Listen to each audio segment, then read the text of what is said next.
जय माँ अंबिका। आज मैं आपको दुर्गा सप्तशती में से निवारण मंत्र का जाप कैसे किया जाता है, उसकी विधि क्या है, उसका न्यास कैसे किया जाता है और दुर्गा सप्तशती में जो भगवती का कवच है वो कैसे पढ़ा जाता है, उसकी विधि क्या है, उसके बारे में आपको एक्सप्लेन करने वाली हूँ। इसमें सबसे पहले हम अपनी शुद्धि करेंगे, आत्मशुद्धि करेंगे आचमन के द्वारा। लेफ्ट हैंड में हम जल लेंगे। ओम अपवित्र पवित्रो वा सर्वावस्था गतोपि वाह हे सम्रेत श्री दुर्गा माता स बहांतर शुचि। ओम ऐं ह्रीं क्लीं चामुंडाय विच्चय नमः। आप इस मंत्र के साथ अपनी शुद्धि कर सकते हैं। अब हम आचमन करेंगे। आचमन हम सीधे हाथ से करेंगे और जल को पिएंगे। ओम ऐं आत्म तत्व शोध्यामि नमः स्वाहा। ओम ह्रीं विद्या तत्व शोध्यामि नमः स्वाहा। ओम क्लीं शिव तत्व शोध्यामि नमः स्वाहा। अब 3 बार जल लेंगे। ओम ऐं ह्रीं क्लीं सर्व तत्व शोधामि नमः स्वाहा। हाथ धो लेंगे। अब आपकी शुद्धि हो चुकी है। उसके बाद जो सप्तशती में आपका पाठ विधि है उसी में कुछ मंत्र हैं। का कोई भी अध्याय पढ़ने से पहले आप मंत्र जाप कर सकते हैं, जिसमें से एक मंत्र है मैं आपको बताने जा रही हूँ। ओम ह्रीं क्लीं श्रीं क्रां क्रीं चंडिका देवे शाप नाश अनुग्रह कुरु कुरु स्वाहा। ये उसमें है। ठीक है, उस तरह से काफ़ी सारे उत्कीलन के जो मंत्र हैं, ठीक है, आप इसके अनुसार पढ़ सकते हैं। उसके बाद भगवती का आप जो कवच है वो पढ़ सकते हैं। कवच पढ़ने से पहले आपको कवच का विनियोग पढ़ना होता है। विनियोग पढ़ने के लिए आप फिर से हाथ में जल लेंगे, है वो एक पात्र में अर्पित कर देंगे और उसके बाद आप भगवती का पूरा जो कवच है वो पढ़ सकते हैं। उसके बाद आपको अगर आपको निवारण मंत्र का जाप करना है तो आप इस तरह से कर सकते हैं। निवारण मंत्र का जाप करने से पहले हम निवारण मंत्र का विनियोग पढ़ते हैं। विनियोग क्या है? विनियोग जो उस मंत्र की या स्तोत्र की शक्ति को जागृत करने का एक विधि है, जिसमें उस स्तोत्र के ऋषि के बारे में, उस स्तोत्र की शक्ति के बारे में, उस स्तोत्र के उत्कीलन शब्द के बारे में, जैसे कोई बीज हो सकता है, कोई शब्द हो सकता है, उसके बारे में इन्फॉर्मेशन दिया जाता है। उस वो कौन सा छंद है उसके बारे में इन्फॉर्मेशन दिया जाता है। तो जब आप उसका उच्चारण करते हैं, वो बोलते हैं और या पढ़ते हैं, तब उसकी शक्ति को आप उस स्तोत्र या मंत्र की शक्ति को जागृत करते हैं। इसीलिए विनियोग पढ़ना अत्यंत आवश्यक होता है। अब हम विनियोग पढ़ेंगे हाथ में जल लेके। श्री गणपति रजति ओम अस्य श्री निवारण मंत्रस्य ब्रह्मा विष्णु रुद्र ऋषि। जो ब्रह्मा विष्णु रुद्र हैं वो इसके ऋषि हैं।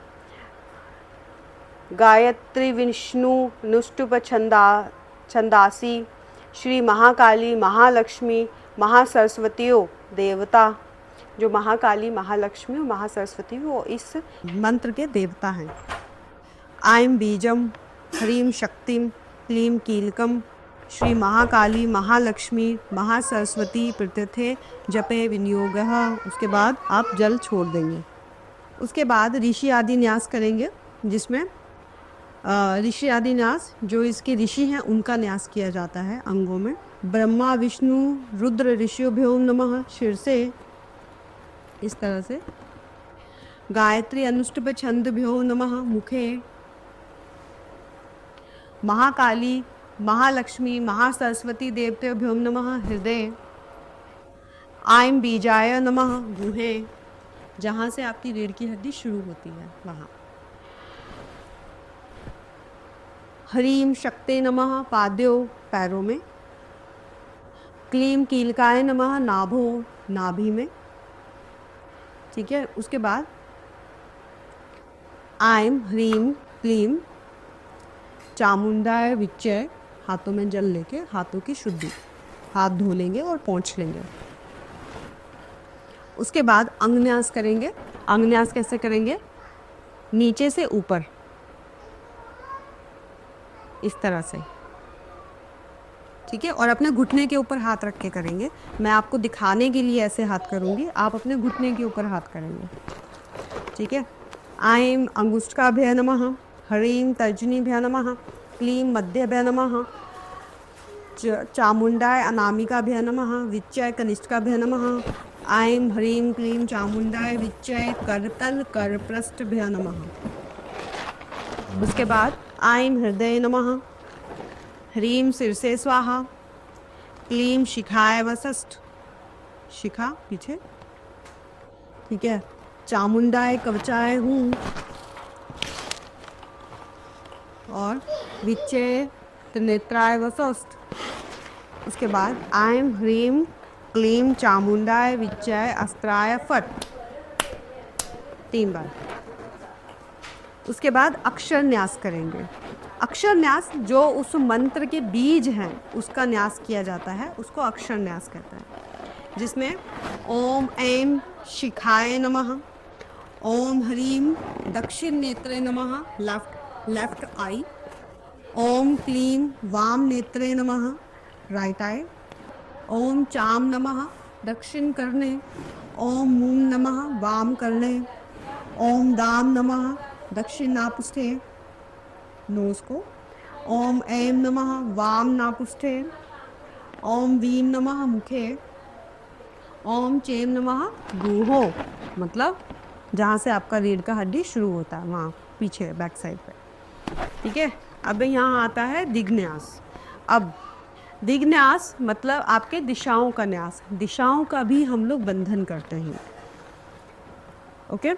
तो इसमें सबसे पहले ओम ऐं प्रचाय नमः, अंगूठी चुटकी बजाएंगे। ठीक है। तो सबसे पहले पूर्व दिशा में जो आपका मुख है वो पूर्व होता है। ओम ऐं प्रचाय नमः, ओम ऐं अग्ने नमः, साथ में राइट हैंड की तरफ, ओम ह्रीं दक्षिणाय नमः। ठीक है। फिर उसके साथ में ओम ह्रीं नृत्ये नमः। अब पीछे ओम क्लीं प्रत्यचे नमः, प्रचाय पूर्व, प्रत्यचे पश्चिम, ओम क्लीं वामे नमः। उसके साथ में ओम चामुंडाय उद्देचे नमः। उसके साथ में ओम चामुंडाय ईशान्ये नमः, मतलब उत्तर दिशा, ये इधर। ठीक है। उसके बाद ओम ऐं ह्रीं क्लीं चामुंडाय विच्चे उद्वराय नमः, मतलब ऊपर आसमान में। ठीक है। ओम ऐं ह्रीं क्लीं चामुंडाय विच्चे भूमे नमः, नीचे, इस तरह से। तो आपके 10 दिशाओं का यहाँ पे बंधन होता है, 8 आपके चारों तरफ और 1 ऊपर और 1 नीचे, मतलब 10 दिशाओं का बंधन।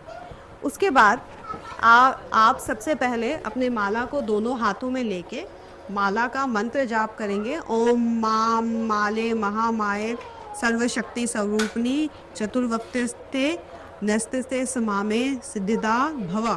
ओम अविघ्नं कुरु माले तवम गुहामि दक्षिणे करे जप काले च सिद्ध्यते प्रसीद मम सिद्धे। ओम अक्षमाले धीपते सुसिद्धे देहि देहि सर्व मंत्रा साधिन्य साध्य साध्य सर्व सिद्धि परिकल्प्य परिकल्प्य में स्वाहा। इस तरह से माला को एक बार डेली आपको जाप करना है। अगर आपको मंत्र नहीं भी पढ़ना आए तो आप क्या करेंगे, माला को अपने गोमुखी में लेके आप माला के हर एक बीज पे आप मंत्र बोल सकते हैं। ह्रीं सिद्धे नमः, ह्रीं सिद्धे नमः, ह्रीं सिद्धे नमः। इस तरह से आप माला का हर एक बीज पे मंत्र बोल सकते हैं, लेकिन वो 1 टाइम करना है। और उसके बाद आपकी माला सिद्ध हो जाएगी। उसके बाद आप नवारण मंत्र का जाप कर सकते हैं। तो ये है आपका नवारण मंत्र के विधि, जाप कैसे किया जाएगा, न्यास कैसे किया जाएगा और कवच। जय मां अंबिके।